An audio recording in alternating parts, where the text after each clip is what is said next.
Eu queria, antes da gente começar, conversar um pouquinho com vocês sobre isso. Quem aqui poderia me falar alguma coisa sobre a quaresma? Quando você ouve essa palavra, o que é a quaresma? Alguém sabe o que é a quaresma aqui? Talvez aqueles que vieram de uma tradição católica ou, enfim, de uma outra tradição em que é comum celebrar o período da quaresma, saibam. Alguém aí pode me ajudar? Diga, Cláudia, me ajude.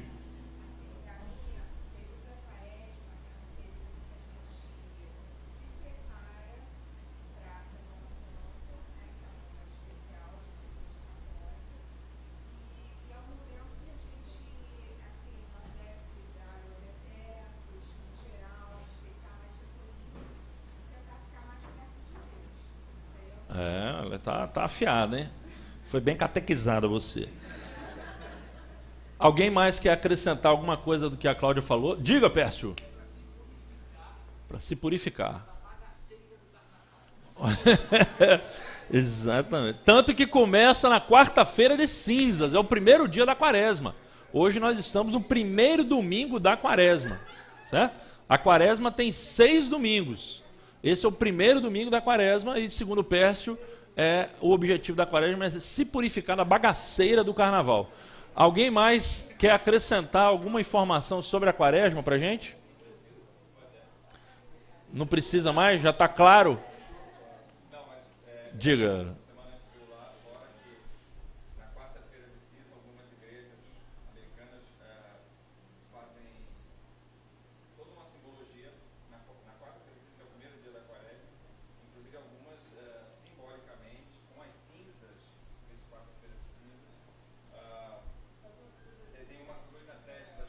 Isso.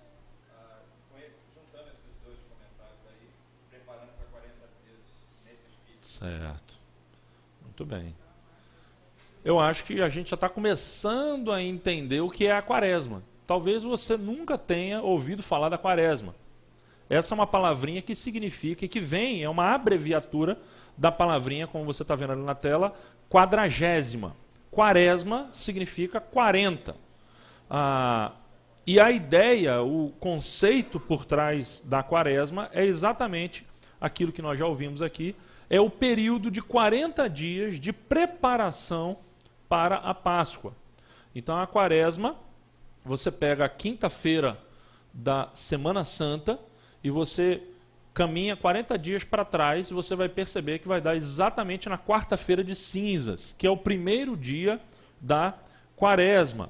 Então, o tempo, a questão da quaresma, a gente pode perceber aqui na própria definição da palavra que está envolvido ou que envolve uma medida de tempo e vai envolver também uma preparação. O tempo 40, você se pergunta, de onde vem essa ideia de 40? Por que 40? Será que na Bíblia está lá escrito que você tem que observar a quaresma? Não, não está. Essa palavra não está na Bíblia. Isso foi desenvolvido ao longo dos séculos. A partir do 4º século se estabeleceu esses 40 dias como um tempo adequado de preparação para a devida observação e celebração da Páscoa, que é a principal celebração cristã, a Páscoa de Cristo. Pois bem, a ideia dos 40 vem porque na Bíblia o número 40 é um número muito significativo. Em várias ocasiões da Bíblia, o número 40 está associado com um tempo de preparação. Um tempo em que alguma coisa ao final desses 40 dias vai acontecer. Foi assim, por exemplo, com Israel no deserto. Você sabe que o povo de Israel, quando saiu do Egito, peregrinou pelo deserto. E antes de entrar na Terra Prometida, ele perambulou ali pelo deserto por quanto tempo?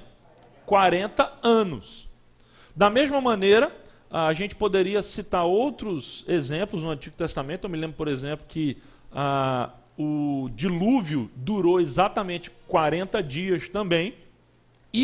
Mas no Novo Testamento nós podemos ver na própria vida de Jesus que antes de Jesus iniciar o seu ministério, como um tempo de preparação, ele esteve por 40 dias no deserto para ser tentado. Então você percebe que não foi à toa que surgiu esse número 40. Esse tempo é considerado um tempo de preparação. E essa preparação, ela envolve algumas coisas. Ela envolve, por exemplo, a prática do silêncio. Ela envolve a introspecção. E ela envolve também um exercício de conversão. Uma das definições mais bonitas que eu vi sobre a quaresma é aquela que diz que a quaresma é o tempo em que você vê quem você é na realidade, e para você ver quem você é, você precisa de silêncio, você precisa de introspecção, você precisa olhar para dentro, você precisa parar de olhar para os outros, se comparar com os outros. E você olha para o Evangelho, você olha para Cristo, e você vê então a distância que há entre o que você descobriu dentro de si mesmo e o que você descobriu no Evangelho. A quaresma é esse tempo. É um tempo de olhar para dentro e um tempo de olhar para o Evangelho. É um tempo de arrependimento, é um tempo de contrição, é um tempo, como a Cláudia disse muito bem, de se evitar os excessos. É um tempo propício para isso. A ideia das cinzas lembra exatamente a ideia do arrependimento. Nem todas as igrejas celebram ou observam o período da quaresma, mas muitos e muitos cristãos, não apenas católicos, mas de outras denominações, inclusive protestantes, celebram ao redor do mundo a quaresma. Como você já deve ter percebido, a quaresma tem uma cor, e a cor da quaresma é o roxo. Por que o roxo? Porque o roxo é uma cor propícia para essa autoanálise. É uma cor um pouco mais triste. É uma cor que leva você a olhar para dentro. Então o roxo é designada a cor da quaresma. Vocês se perguntam, mas por que eu estou falando sobre a quaresma? Hoje é o primeiro domingo da quaresma. Mas o que isso tem a ver com o tema que foi proposto, que é o caminho de Jerusalém? Porque nós temos no Evangelho de Lucas a quaresma de Jesus. A quaresma é o tempo de preparação para a Páscoa, ou seja, a quaresma antecede a Páscoa. E a Páscoa é exatamente, a Páscoa cristã é a celebração da morte e da ressurreição de Jesus, que aconteceu na cidade de Jerusalém. E quando nós abrimos o Evangelho de Lucas, nós descobrimos algo impressionante.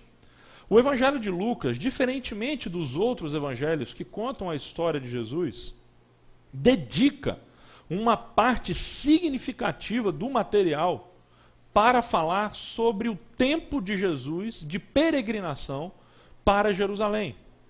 Ele começa, e até o capítulo 9, ele está focando no ministério de Jesus na região norte da Palestina, conhecida como Galileia. Era o lugar de Jesus. Jesus era ali de Nazaré. Só que a partir do capítulo 9 e até o capítulo 19, no finalzinho do 9 até o finalzinho do 19, é a maior parte do livro de Lucas, o evangelista vai falar exatamente sobre essa caminhada de Jesus para Jerusalém. Sobre esse tempo de Jesus da Galileia até a cidade de Jerusalém, onde ele foi crucificado e ressuscitou. Existem pelo menos 6 a 8 passagens em que isso é dito explicitamente. Vamos dar uma olhadinha. A gente começa, por exemplo, eu quero apenas fazer um levantamento inicial para vocês observarem a ênfase que Lucas dá à subida de Jesus até Jerusalém. Lucas capítulo 9, versículo 51.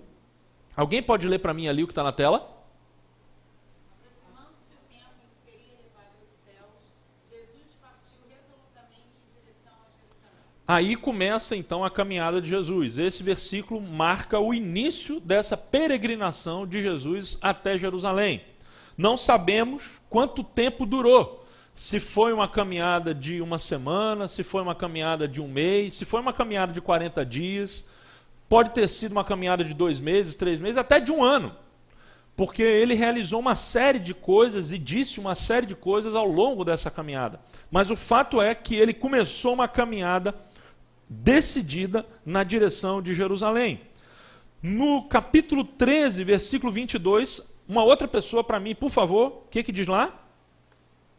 Depois Jesus foi pelas cidades e povoados e ensinava, prosseguindo em direção a Jerusalém. De novo, ele ensinando, mas o texto faz questão de dizer, ele estava ali ensinando, mas o foco dele estava onde?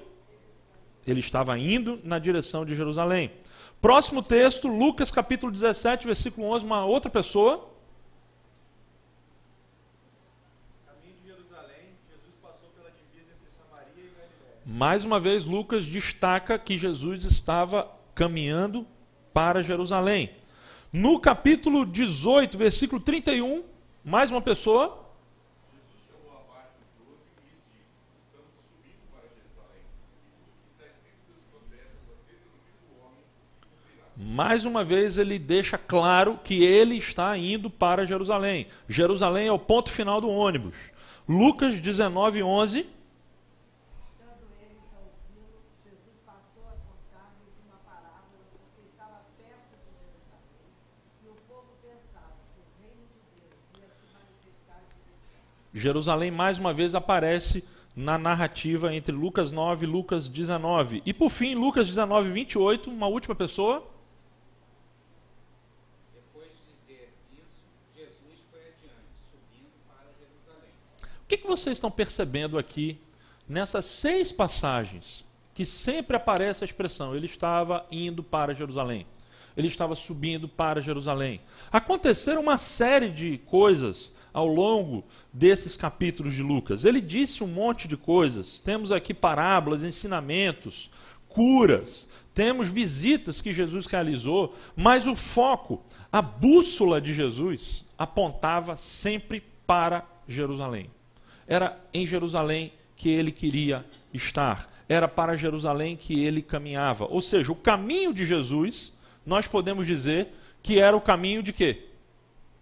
De Jerusalém. Se você quer ser um seguidor de Jesus, se você quer caminhar e ir com Jesus, você também vai ter que ir para onde? Para Jerusalém.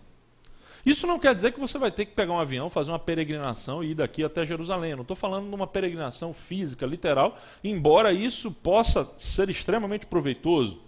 A questão não é essa. A questão é a gente entender que, no fundo, Jesus sabia que a sua missão só ia se completar ali em Jerusalém. E esse tempo, essa caminhada de Jesus até Jerusalém, que Lucas faz questão de registrar em pormenores, traz para a gente uma série de lições. São textos que a gente poderia dizer muito apropriados para a época da Quaresma, porque é exatamente a preparação de Jesus para ir até Jerusalém, ser morto, ser traído, ser torturado, morto e ressuscitar ao terceiro dia.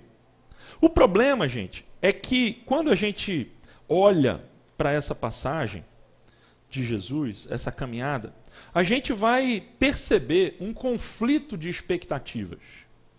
Jesus está ali com os seus discípulos. Ele está com o seu grupo menor, talvez alguns outros seguidores, e esses seguidores estão acompanhando Jesus.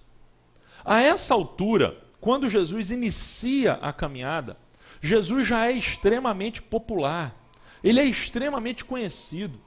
Ele já tinha multiplicado pães para uma multidão, ele já tinha ressuscitado mortos, ele já tinha expulsado demônios, ele já tinha curado enfermos. Os ensinos dele já maravilhavam as pessoas. Aonde ele ia, multidões iam atrás dele. E a essa altura, o próprio grupo dos 12 já havia reconhecido que Jesus era, sim, o Messias prometido. Ou seja, o rei que os profetas de Israel haviam predito que viria, em nome de Deus, para trazer libertação e salvação para o seu povo. E aí é que a gente entra nesse conflito de expectativas. Porque quando Jesus inicia a sua caminhada, nós vamos perceber que o grupo dos 12 está claramente percebendo que Jesus vai para Jerusalém. Mas o que eles veem em Jerusalém é completamente diferente daquilo que Jesus vê em Jerusalém. E isso é extremamente significativo para nós que estamos no primeiro domingo da Quaresma. Porque nós precisamos aproveitar esse tempo para alinhar a nossa visão com a visão de Jesus. Acontece que os discípulos olhavam para essa ida de Jesus para Jerusalém como quem olha ou quem espera a coroação de um grande rei. Jerusalém era a capital. Era em Jerusalém que se coroavam os reis. Jerusalém é a cidade onde Davi, o grande rei Davi, tinha estabelecido a sua casa. O rei ficava em Jerusalém, e era em Jerusalém que os reis de Israel tinham a sua morada. E a questão toda é que os discípulos de Jesus, descobrindo então que Jesus era o grande rei, imaginavam que Jesus ia subir para Jerusalém para estabelecer o reinado, para chegar lá e expulsar aqueles romanos invasores e estabelecer novamente o reino de Davi. Só que Jesus, quando olha para Jerusalém, o que ele espera? Claramente é dito para a gente nos evangelhos que Jesus espera o sofrimento, a morte, mas por fim, a ressurreição. Você está percebendo um conflito de expectativas e eu quero trabalhar hoje em cima desse conflito de expectativas. Ou seja, os discípulos olham para o destino final de Jesus e eles veem ali o trono. Jesus olha para o seu destino final e ele vê ali a cruz. Existe inclusive uma passagem que eu acho muito bonita do N.T. Wright, quando ele diz o seguinte: artesãos habilidosos levam meses para fazer um trono convencional. Foram necessários apenas alguns minutos para que os soldados construíssem um para Jesus. O que ele quer dizer é que o trono de Jesus, ele foi coroado sim, mas a sua coroa foi uma coroa de espinhos. Ele teve um trono sim, mas o seu trono foi um trono feito por soldados e de uma forma tosca, em forma de cruz. Era isso que Jesus via em Jerusalém. Ele havia predito que Jerusalém seria esse lugar onde ia acontecer isso. Só que os discípulos estavam vendo outra coisa completamente diferente. E aí, gente, eu fico pensando quantas vezes nós entramos na caminhada cristã, começamos a fazer a jornada e a gente muitas vezes tem expectativas conflitantes. A gente imagina muitas vezes o sucesso, a vitória, o triunfo, o fim do sofrimento. E Jesus muitas vezes está querendo nos levar justamente para o meio da tempestade. Ele está querendo levar a gente para Jerusalém. Ele está dizendo para a gente: olha, tomem a minha cruz e sigam-me.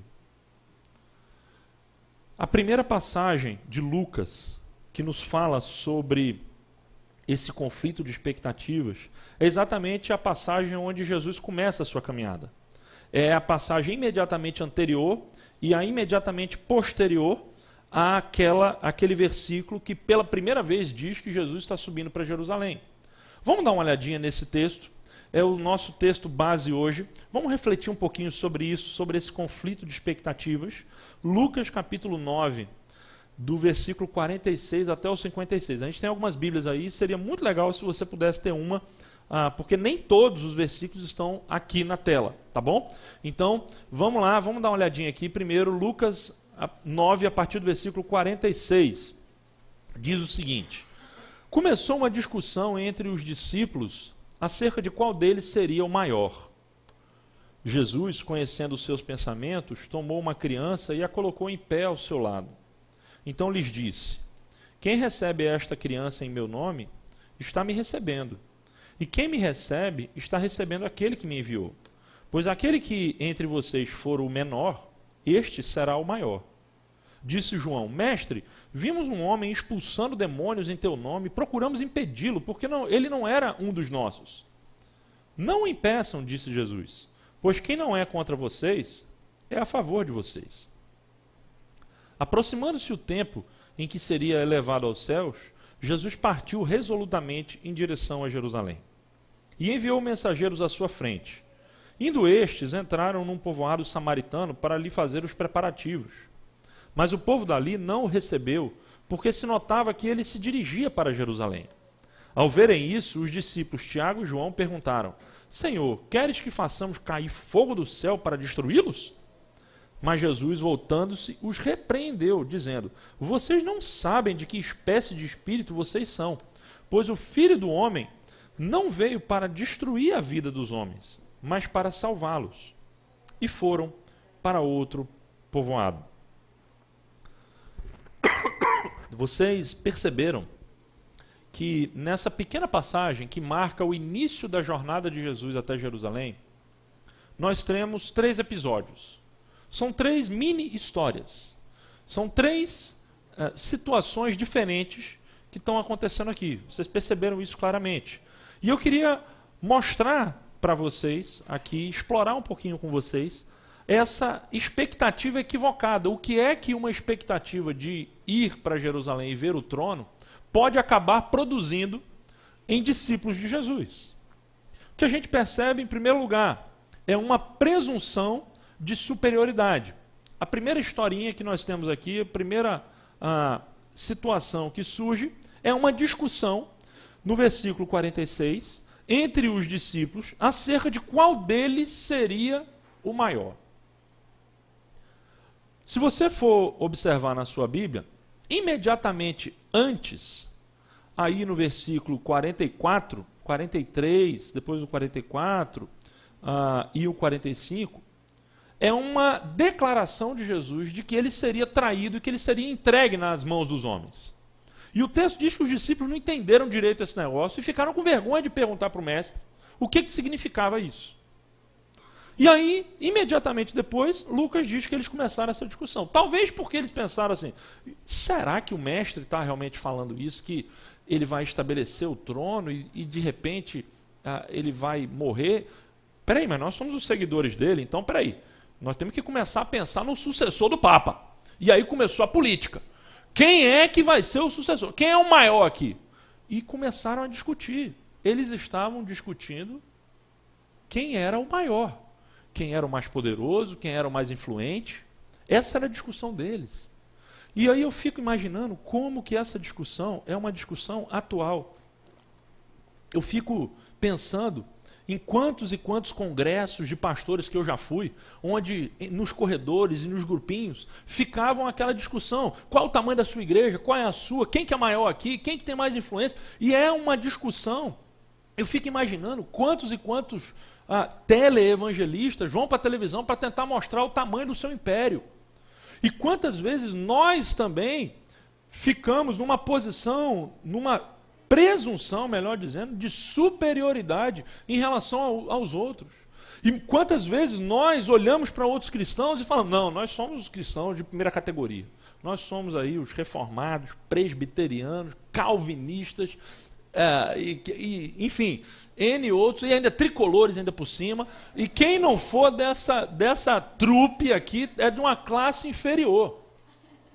E a gente começa a se comparar e a avaliar os outros. Veja, essa expectativa equivocada dos discípulos acaba gerando uma confusão, uma disputa pelo poder entre eles, de ver quem é o maior. A gente vai ver a resposta de Jesus, mas antes eu queria ir para a segunda história e ver com você o que acaba produzindo essa disputa pela superioridade entre os próprios discípulos. A segunda historinha fala de uma presunção de exclusividade.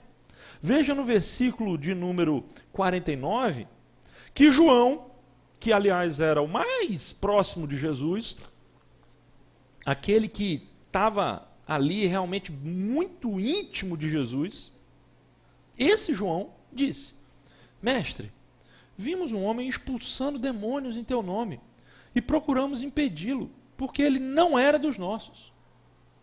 Você está percebendo aqui o que está acontecendo? É uma presunção de exclusividade. É como se eles pegassem: Jesus aqui é corporate nosso. Então, se não está com o nosso grupo, meu irmão, pode estar até fazendo a mesma coisa, mas está fora, está out. E o que é irônico nessa história aqui, a ironia dessa história, é que no versículo 40, alguns versículos antes, eu leio aqui que houve uma situação de uma criança, de um menino endemoniado, E o texto diz que uma pessoa chegou falando o seguinte para Jesus: roguei aos teus discípulos que o expulsassem, mas eles não conseguiram. Veja, 6 versículos antes, os discípulos de Jesus não conseguiram expulsar um demônio. E aí eles viram alguém expulsando demônio por ali e foram falar para Jesus: vamos proibir essa prática, porque eles não estão com a gente. Veja, eles mesmos não estavam fazendo, mas eles não queriam impedir quem estava fazendo. Olha só, isso aqui, gente, me também desafia para o nosso tempo. Porque nós vivemos numa época onde as igrejas, muitas vezes, elas se sectarizam. E muitas vezes cria-se uma mentalidade de seita, de que se você não está com a gente, você não é cristão, meu irmão. E muitas vezes as brigas acontecem, os cismas acontecem, as piores atrocidades acontecem, não em relação aos nossos verdadeiros inimigos, mas em relação àqueles que deviam estar do nosso lado. E a gente perde um tempo muito grande discutindo com aqueles que deveriam estar do nosso lado, defendendo ou acusando, mas sempre acusando outras pessoas que estão ao nosso lado. Tem um filminho aqui que eu acho muito interessante, eu já passei esse filminho aqui na igreja, não faz muito tempo, eu acho que alguns aqui já viram. Eu acho muito legal porque ele fala desse espírito de exclusividade, de seita, de sectarismo que está presente aqui nesse pedido de João. Vamos dar uma olhadinha aqui, rapidinho?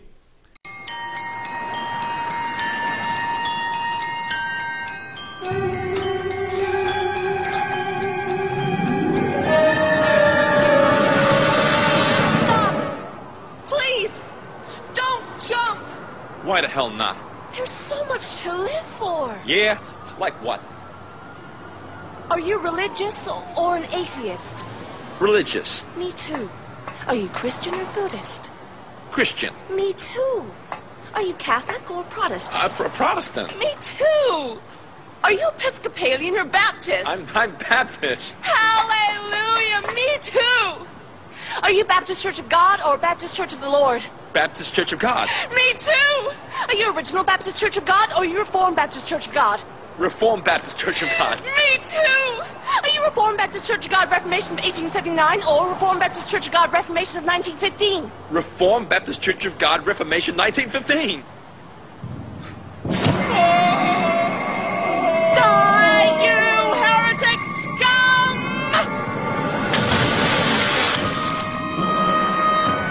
Espírito sectarista. Vocês estão percebendo o que é o pedido de João? Vimos um homem expulsando demônios em teu nome e procuramos impedir, porque ele não era um dos nossos.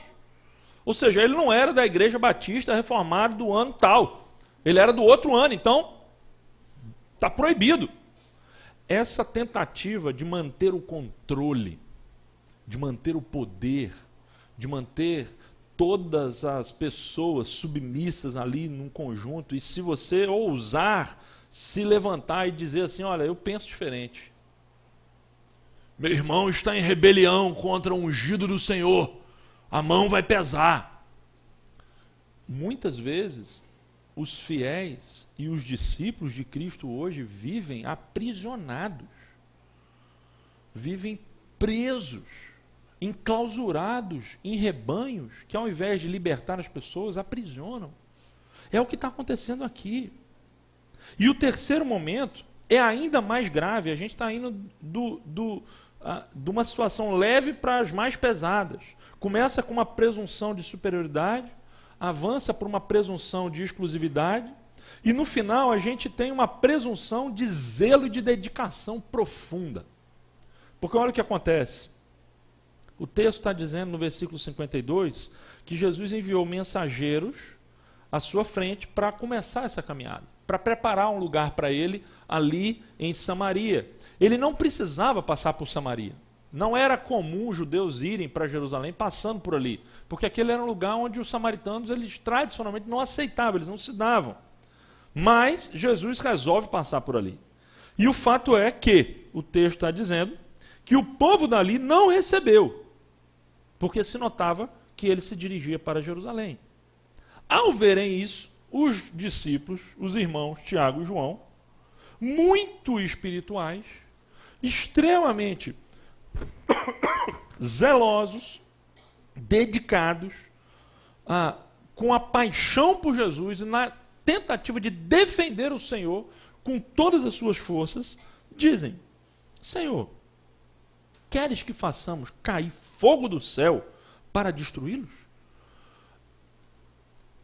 A princípio, a gente olha para isso e fala: não é possível que esse cara pediu isso.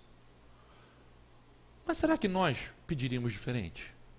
Será que nós, vivendo numa tradição como a deles, numa cultura como a deles, e veja, eles não tinham a Bíblia que nós temos, eles tinham o Antigo Testamento.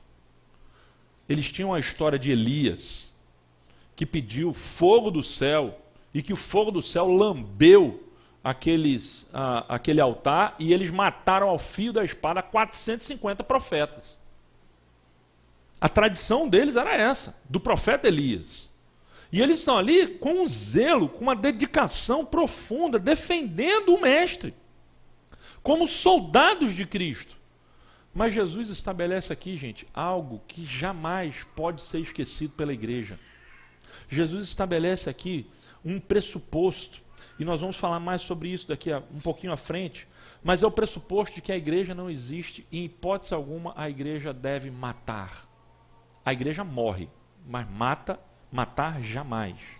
E aqui, eu fico pensando também em quantas e quantas vezes, ao longo da história, esse pedido de Tiago e de João ecoou. Quantas e quantas vezes a igreja, de fato, não só pediu, como queimou aqueles que se opunham. Não é preciso a gente fazer um grande exercício de memória para lembrar da Inquisição, para lembrar de atrocidade, para lembrar de casos aqui no Rio de Janeiro, de grupos de cristãos evangélicos que invadiram terreiros de Umbanda e quebraram tudo lá dentro. Não é preciso ir muito longe. Existe uma frase, acho que do Pascal, que diz que os homens jamais fazem o mal tão completamente, com tanta alegria, quando eles o fazem por uma convicção religiosa. Porque, de fato, quando você pratica o mal com uma convicção religiosa, você pratica o mal em nome de Deus. E aí parece que porque você está fazendo alguma coisa em nome de Deus, isso dá legitimidade àquilo que você está fazendo. Quantas e quantas vezes a gente, ao invés de abençoar, a gente amaldiçoa. Quantas e quantas vezes a gente ora: Senhor, pesa a tua mão, Senhor. Eu me lembro de uma historinha de um amigo meu que estava numa praça, ele ouviu um pregador desse itinerante, estava distribuindo folheto, e ele distribuía o folheto, e aí a pessoa que recebia o folheto e agradecia, ele falava: Senhor, abençoa, Senhor. E a que não recebia, que rejeitava o folheto, ele dizia: queima, Senhor. Então, é essa mentalidade de Tiago e de João. É a mentalidade da guerra, do soldado de Cristo. Se você pensa que isso está muito longe, gente, você está enganado. Isso está extremamente próximo de nós. Eu quero passar um outro videozinho aqui que eu passei tem muito tempo. Eu acho que ainda lá no hotel, se você é muito antigo, talvez você se lembre disso aqui. Mas esse vídeo, para mim, é emblemático sobre até que ponto pode chegar a loucura de alguém que presumivelmente está agindo em... Caseiro assassina seus patrões no núcleo rural Vargem Bonita. O delegado Francisco Duarte Martins, da 11ª DP, fala sobre o crime. Olha, nós recebemos uma informação já por volta das 5 horas da tarde de um duplo homicídio ocorrido lá na Vargem Bonita, de um casal de japonês que tinha sido morto pelo seu caseiro. E chegando lá, nós tomamos a informação, constatamos a veracidade e que o caseiro dele tinha sido dispensado do serviço por causa que estava muito envolvido com problema de religião. Estava pregando até para os animais, se fosse preciso. Aí eles dispensaram. E hoje ele tinha ido lá para receber o pagamento dele. Então estavam esperando o filho do casal quando ele tentou tirar um demônio que, segundo ele, está na dona Iria, que é a esposa que é a japonesa esposa do seu Tachoji. E nisso eles entraram em luta corporal. E nessa brincadeira ele matou. O marido dela tentou defendê-lo, deu uma paulada ainda na cabeça dele, mas com um cabo de vassoura. E logo em seguida ele se virou contra ele e deu uma enxadinha daquelas de capinar no pescoço dele, matando também. E aqui na delegacia, confessou o crime? Ele confessou, ele não nega em momento algum. Ele não admite que cometeu um crime. Ele admite que fez justiça, porque ele disse que estava tirando um demônio que estava no casal lá de japonês. Vai responder o processo preso? Ele vai responder, ele está sendo autuado em flagrante por o duplo homicídio, né, no crime do artigo 121. Pode pegar uma pena aí que pode ser superior de 12 a 30 anos no máximo, porque é duplo e ainda possível por motivo fútil, está sendo qualificado. Altaíde da Silva Macedo fala com a nossa reportagem sobre o crime que cometeu. Não dava para você resolver de outro jeito, sem matá-lo, sem brigar com eles? Não dava, senhora, porque eles é o principal, ele está disputando contra Deus. Está aqui disputando contra Deus mesmo. Não é de hoje nem de ontem que eu venho lutando contra esse demônio lá na Vara. Eu jejuo, eu vinha fazendo tudo e eles me perseguiam direto. É um demônio que incorpora na pessoa. É a bruxa, é manjar e o fantasma Ridimui. Você chegou às 3 horas, 2 horas lá na casa do seu patrão e como é que foi a discussão? A discussão foi assim, senhora. A discussão foi assim. Eu cheguei, aí eu falei bem assim. Eri? Aí ela, pelo fundo. Aí eu falei, Dona Eri, eu vim pegar meu dinheiro. A senhora mandou embora? Que não, aí ela falou bem assim, não. Porque foi certo para me pagar hoje de tarde. Aí ela falou bem assim, não, o Leandro não ajeitou ainda não trouxe não. Aí eu falei, então agora eu vou fazer uma oração na cabeça da senhora. Eu levei a mão na cabeça dela, aí ela meteu-lhe a unha em mim, meu rosto assim, ó. Aí eu tentei segurar, porque nós, espírito da Igreja Universal, nós tentamos agarrar as pessoas para tirar mesmo. Aí eu tentei segurar, não dava jeito. Aí o velho pegou, veio por trás com uma vassoura, abriu em mim, abriu aqui na minha cabeça e eu disse, meu Deus do céu, agora já é 2. Aí tô lutando contra os 2. Tô lutando meio, derruba um, derruba outro. Eu disse, meu Deus, é comigo com certeza. E Deus não falha não. Aí eu ainda viu, aí eu disse, é por isso que eu levantei, é porque o senhor ainda tá em senhor não. O fantasma do diabo, você ainda tá vivo. Aí ele tava de coca. Aí quando ele caiu, eu chutei a cabeça dele e caiu. Aí eu peguei uma enxadinha e bati bem no pescoço. Eu disse, graças a Deus, meu Pai do céu.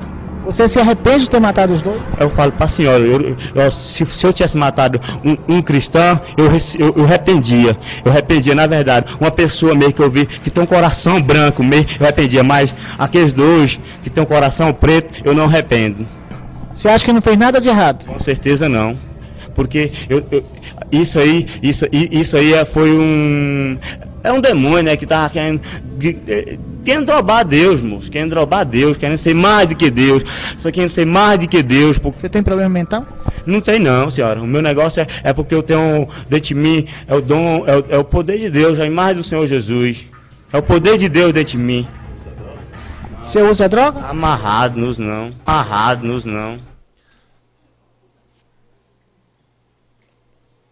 Eu não preciso nem comentar um vídeo como esse.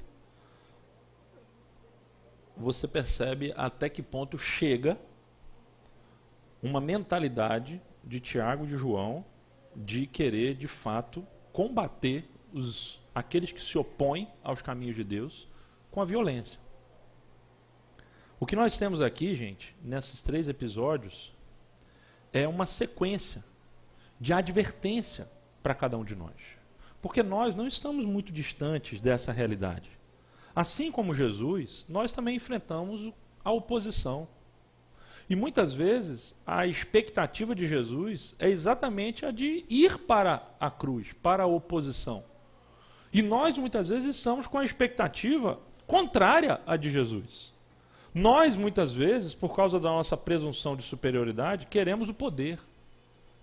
Muitas vezes, por causa da nossa presunção de exclusividade, queremos manter o controle.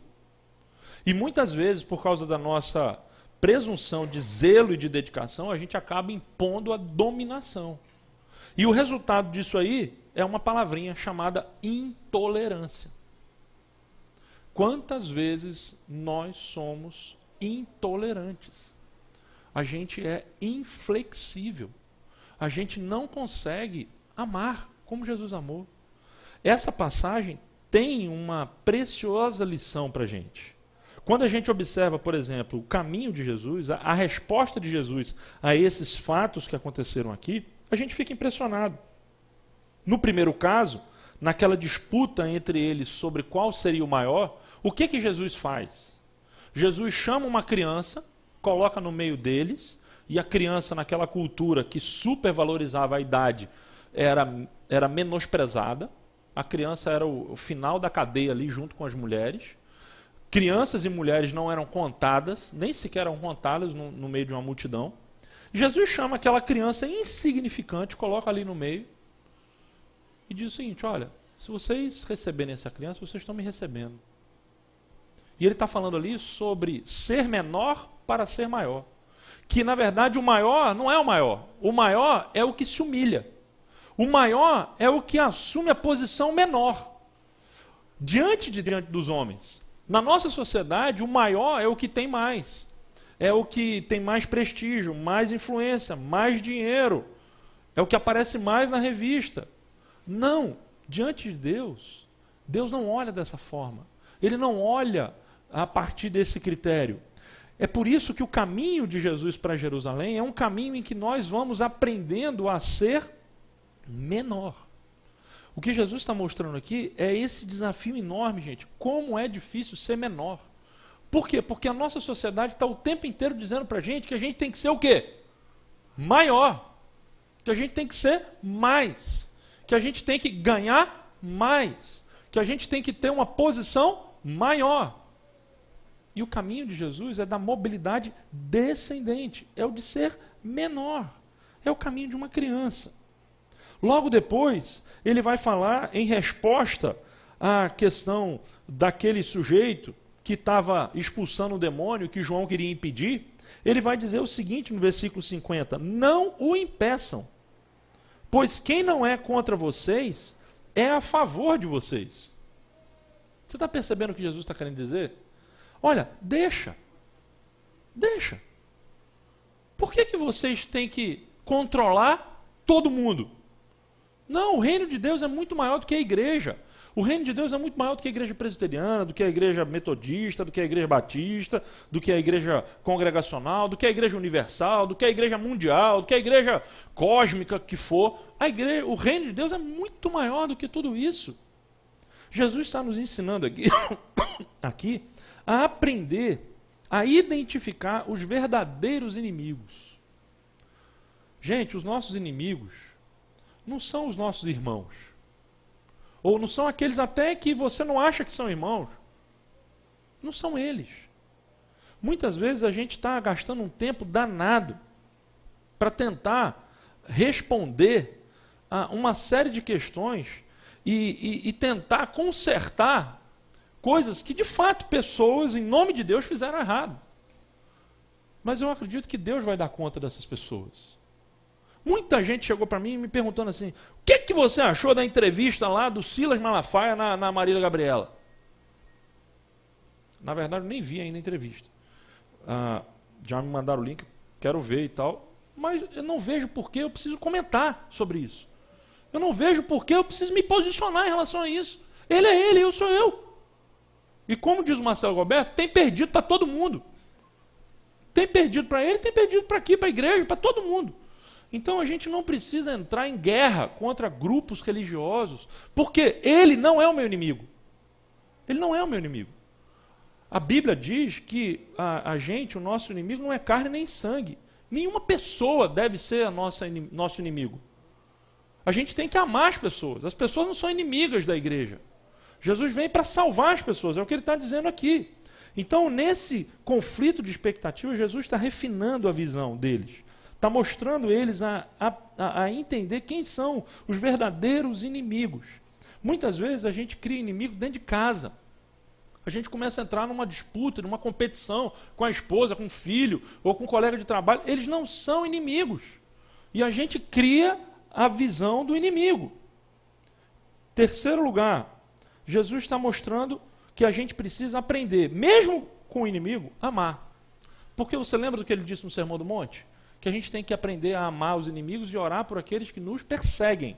Olha o que Jesus disse quando eles pediram para cair fogo do céu para destruir os samaritanos.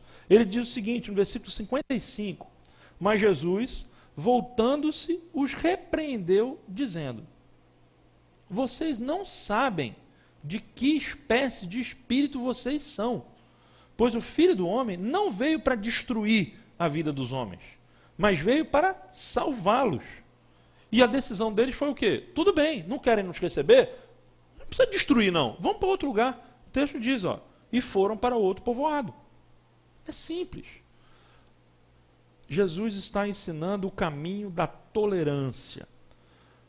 E esse é um tema extremamente complexo, porque a gente fica vendo tantas coisas realmente absurdas no nosso tempo, e a gente fica perguntando, a gente vai tolerar tudo?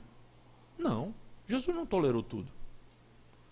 Mas a tolerância de Jesus sempre foi uma tolerância para as pessoas.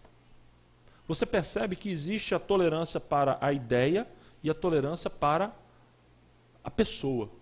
Jesus nunca rejeitou o pecador, mas ele sempre rejeitou o pecado. Ele fazia aquilo que nós, muitas vezes, não conseguimos fazer. Ele conseguia estar próximo do pecador e estar longe do pecado. A gente não consegue, porque ou a gente se afasta do pecador porque a gente está afastado do pecado, ou a gente acaba se aproximando do pecador e acaba se aproximando do pecado também. Jesus não. Jesus sabia manter uma distância perfeita entre o pecador e o pecado. E ele sabia que o objetivo dele era salvar, não era destruir. Então, se é para destruir, não está com Jesus. Se é para matar, não está com Jesus. Porque a proposta de Jesus não é matar, ainda que seja pelo motivo mais nobre. Enfim, é preciso, e uma frase que a gente usa aqui para terminar, é preciso destruir o mal sem se tornar mal. Há pouco tempo atrás, acho que um mês atrás, a gente passou aqui aquele filme do pastor metralhadora, né? E a gente viu aqui aquela história, é um conflito ético profundo. Enfim, isso gerou um debate danado em relação a essa questão, mas aqueles que viram o filme, eu não quero entrar no mérito total da coisa, mas aqueles que viram o filme se depararam com um momento em que esse pastor metralhadora, de tanto ter que responder com bala a bala dos inimigos, ainda que por um motivo nobre de salvar uma criança, ele acabou enchendo o seu coração de ódio e se tornando mal também. E precisou que um menininho, para mim a cena principal do filme, quando aquele menininho chega do lado dele e fala, quem é você? O cara tinha se perdido. No meio daquela batalha, tão próximo do mal ele ficou, que ele se tornou mal.